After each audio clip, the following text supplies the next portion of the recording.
साथियों नमस्कार। आज हम नए टॉपिक के साथ, देखिए आज का टॉपिक है अपने पास विक्टोरियन लिटरेचर या विक्टोरियन लिटरेरी पीरियड। ठीक है, ये जो है वो लिटरेरी पीरियड प्रोड्यूस होता है रेन ऑफ क्वीन विक्टोरिया, जो यूनाइटेड किंगडम की थी, यूके की थी, 1837 से 1901 तक। ठीक है, इसमें जैसे ये बहुत ही एक डिस्टिंक्ट एरा था जिसमें करेक्टराइज जो है blend of romantic ideals, social realism और मोरल अर्नेस्टनेस थी। ठीक है ना, तो ये इसकी क्या है, एक प्रकार की जो फीचर है वो देखने को अपने को मिलती है। ठीक है, तो ये याद रखने वाली बात है। फिर देखिए इसका टाइम फ्रेम जो है 1837 से 1901 तक विक्टोरियन एरा है, क्योंकि इसके बाद फिर मॉडर्न एज जो है वो शुरू हो जाती है। ठीक है, फिर देखिए इसके जो हाइट थी वो ब्रिटिश एम्पायर, यानी ब्रिटिश एम्पायर जो था वो अपने चरम पर था।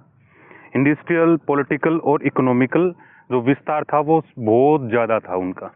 ठीक है ना, रैपिड इंडस्ट्रियल रिवोल्यूशन हुए थे जिसमें जो सोसाइटी है वो ट्रांसफॉर्म हुई थी, अर्बनाइजेशन भी हुआ था इस दौरान। ठीक है, मिडिल क्लास जो है वो काफी ग्रो किया था, लेकिन स्टार्क सोसाइटी इनइक्वालिटी। लेकिन जैसे ये देखिएगा बदलाव तो हुए, लेकिन इसकी बात ये जो इसका अर्थ है वो ये है कि अमीर जो थे वो और अमीर होते जा रहे थे, गरीब और गरीब होता जा रहा था। तो यहाँ पे जो से एकदम स्टार्क सोशल इनइक्वालिटीज थी वो फिक्स थी, एकदम सख्त थी। फिर जो है साइंस जो है वो काफी एडवांस हुई थी, टेक्नोलॉजी भी काफी एडवांस हुई थी। जैसे डार्विन ने ओरिजिन किए थे कई सारे स्पेसीज, तो कई सारी जो डिस्कवरीज हुई थी इस दौरान। सोशल रिफॉर्म्स मूवमेंट है वो काफी हुए थे, और डिबेट हुई थी मोरलिटी पे, जेंडर रोल पे और क्लास पे। क्लास का मतलब यहाँ पे वर्ग से है। ठीक है, उच्च वर्ग निम्न वर्ग जैसे। और सेकुलरिज्म काफी बड़ा था इस दौरान, जो रिलीजियस संदेह काफी थे। ठीक है ना, देखिएगा एक बार आप इमेजिन करिए कि प्रथम विश्व युद्ध के दौरान की घटना है ये, यानी प्रथम विश्व युद्ध है, उस दौरान की घटना नहीं है, मतलब प्रथम जो विश्व युद्ध है वो आने वाला था। ठीक है ना, यानी जैसे युद्ध होने से पहले की स्थिति है। अब युद्ध पहले होता है, युद्ध होता है तो उससे पहले क्या स्थितियां बनेगी, वो सब कुछ इसके अंतर्गत देखा गया है। ठीक है ना, तो ये सब कुछ उतार चढ़ाव था इस दौरान। लिटरेरी कैरेक्टरिस्टिक्स जो है रियलिज्म और सोशल क्रिटिसिज्म हुआ था, यानी जहां पर वास्तविक और सामाजिक जो कटाक्ष है वो चल रहा है। जैसे डिटेल में फोकस है इसका, रियलिस्टिक पोर्ट्रे हुआ है एवरीडे लाइफ का। जो सामाजिक मुद्दे हैं जैसे गरीबी है, जैसे वर्ग संबंधी जो अंतर हैं वो, या जैसे जेंडर संबंधी जो इनइक्वालिटीज हैं, उन सब के बारे में यहाँ पर बात हो रही थी। मोरल सीरियसनेस, नैतिक तौर पर जैसे काफी गंभीरता थी। तो इसमें क्या है, जैसे डायडैक्टिक टोन थी, जैसे विक्टोरियन वैल्यूज है वो, थीम ऑफ ड्यूटी, रिस्पेक्टिबिलिटी और सेल्फ इंप्रूवमेंट की बात यहाँ पे देखने को मिलती है।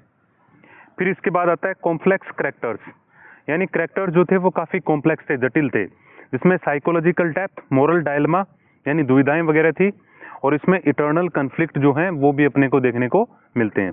फिर ग्रोथ होती है नोवेल की, तो नोवेल है वो काफी डोमिनेंट लिटरेरी फॉर्म बनता है इस पीरियड में।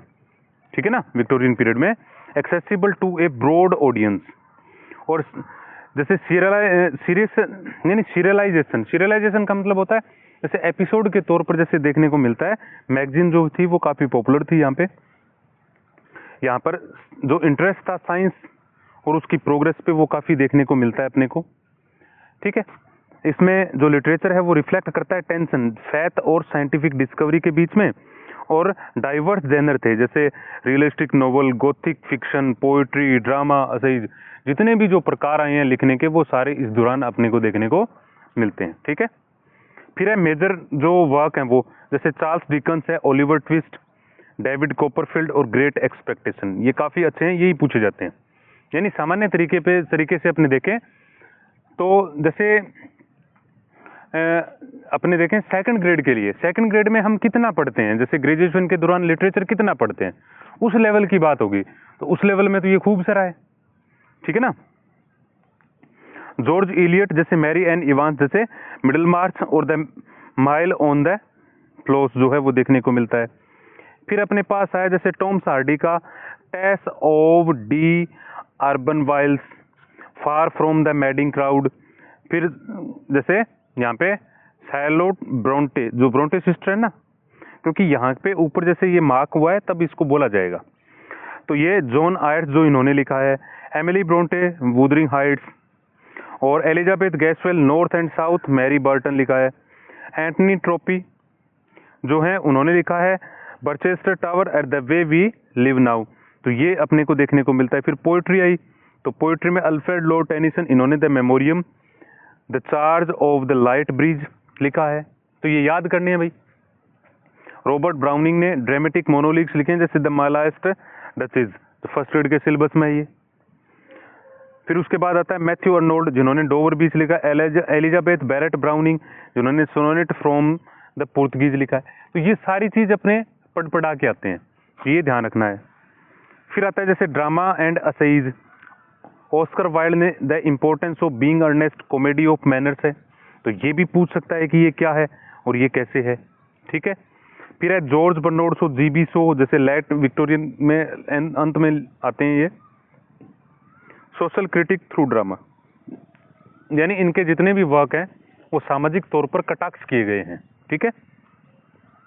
अब जो थीम था इस एज में वो सारा का सारा सोशल क्लास और मोबिलिटी का है, इंडस्ट्रियलाइजेशन एंड इट्स इफेक्ट का है, जेंडर रोल्स और वीमेन पोजीशन के बारे में है, फेथ डाउट एंड मोरालिटी के बारे में है, conflict between tradition and progress के बारे में है, नेचर और रूरल वर्सेस अर्बन लाइफ के बारे में है, तो ये सारी चीजें देखने को मिलती है।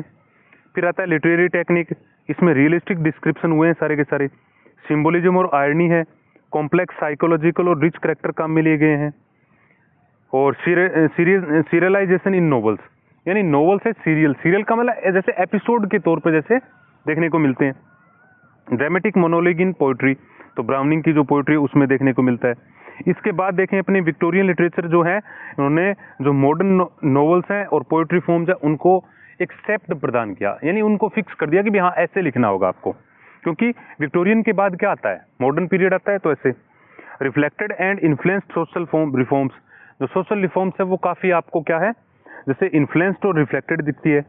और transitional English literature towards modernism by the early 20s, यानी 20वीं सदी के शुरुआत से ही आपको कुछ बदलाव दिखाई देते हैं आधुनिक इतिहास के बारे में, जो अंग्रेजी का साहित्य है उसमें, ठीक है।